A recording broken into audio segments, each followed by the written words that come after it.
साथियों नमस्कार। भारतीय राजनीति के ज्वलंत मुद्दों के साथ आज हम चर्चा करने वाले हैं बंगाल चुनाव 2026 से संबंधित। पश्चिम बंगाल में 2026 के विधानसभा चुनाव को लेकर माहौल तेजी से गर्म होता जा रहा है। यह सिर्फ एक आम चुनाव नहीं है, बल्कि इसे एक हाई स्टेक राजनीतिक ड्रामा कहना गलत नहीं होगा। तो आइए आज इसी पर विस्तार से बात करते हैं और हम बंगाल की राजनीति को परत दर परत समझने की कोशिश करते हैं। अगर हम बंगाल की राजनीति की बात करते हैं तो वहाँ की हवा में ही सियासत घुली हुई है।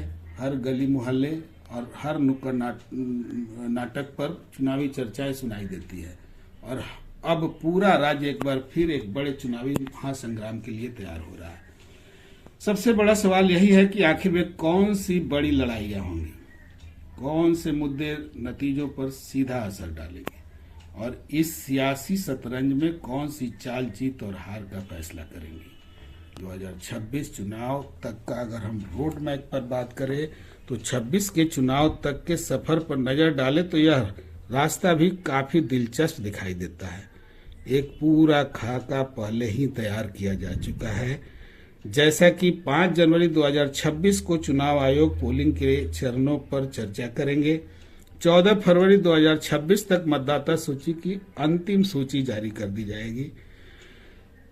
अब बात करते हैं इस चुनावी दंगल के बड़े खिलाड़ियों की। आखिर कौन कौन से बड़े चेहरे इस बार मैदान में उतरने वाले हैं।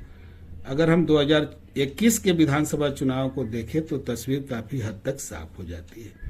एक तरफ तृणमूल कांग्रेस थी, जबकि कभी बंगाल पर राज करने वाली कांग्रेस और लेफ्ट फ्रंट का खाता नहीं खुल पाया था।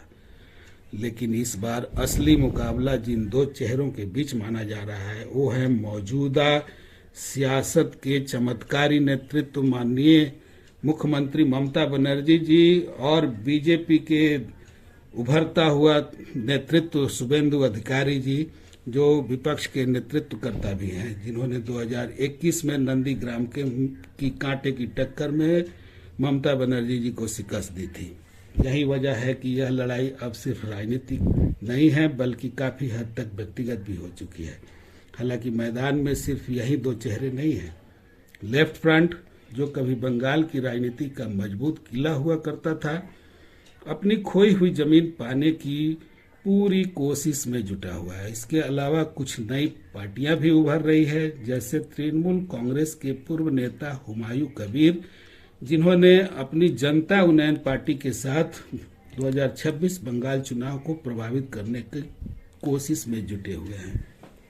वोटर लिस्ट विवाद पर अगर हम देखें तो एसआईआर का मुद्दा बंगाल में भी छाया हुआ है। दिसंबर 2025 तक जारी हुए ड्राफ्ट वोटर लिस्ट में 58.2 लाख नाम गायब पाए गए हैं। यह संख्या इतनी बड़ी है कि इससे कई विधानसभा सीटों का परिणाम बदल सकता है। इस विवाद में दो बड़े पक्ष सामने आए हैं। तृणमूल कांग्रेस का आरोप है कि यह एक राजनीतिक साजिश है, जिसके तहत खास तौर पर अल्पसंख्यक वोटरों को मताधिकार से वंचित करने की कोशिश की जा रही है। वहीं बीजेपी का कहना है कि वोटर लिस्ट की सफाई जरूरी है। कई फर्जी वोटर्स बंगाल में पिछले आम चुनावों में देखे गए हैं, इसलिए फर्जी नामों को हटाना राष्ट्र हित में है।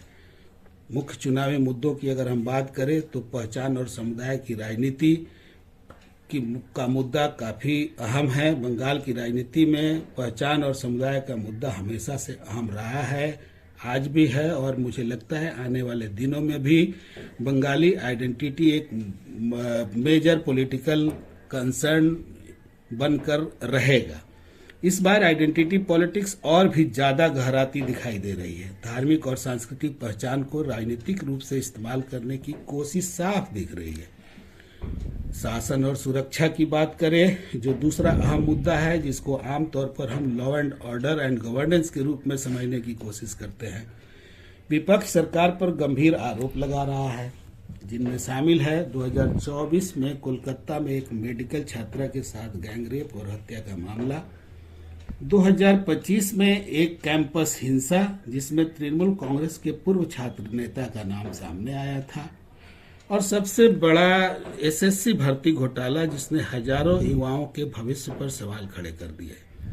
इसके जवाब में सत्ताधारी तृणमूल कांग्रेस अपनी कल्याणकारी योजनाओं को सामने रख रही है, जैसे उनकी आवास योजना है, पेंशन योजना है, कन्याश्री योजना है और अन्य सामाजिक कल्याणकारी योजनाएं हैं। अगर जमीनी हकीकत की हम बात करें तो हाल ही में हुए उपचुनाव में जो कुछ देखने को मिला वह पूरे राज्य की माहौल की एक झलक भर है।